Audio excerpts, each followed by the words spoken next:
దేవరాల గారు మీ ఇద్దరం కూడా కలిసి వాళ్ళ వార్డులో పర్యటన చేస్తున్నాము. ఇది 15వ వార్డు 16.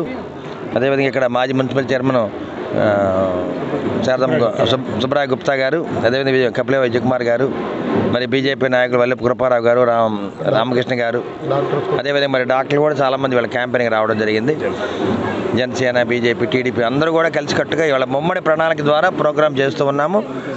మరి వాళ్ళ ప్రతి గడపకి వెళ్తున్నాము.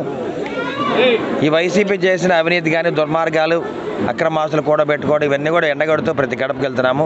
ఇవాళ ప్రజల సమస్యలు తెలుసుకుంటున్నాము. రేపు రాబోయే కాలంలో మరి రేపు ఒక నెల తర్వాత మరి జూన్ ఫస్ట్ వీక్లో చంద్రబాబు నాయుడు గారు ఉమ్మడి ప్రభుత్వం ప్రమాణ స్వీకారం చేయబోతుంది కాబట్టి చంద్రబాబు నాయుడు గారు ముఖ్యమంత్రి కాబోతున్నారు.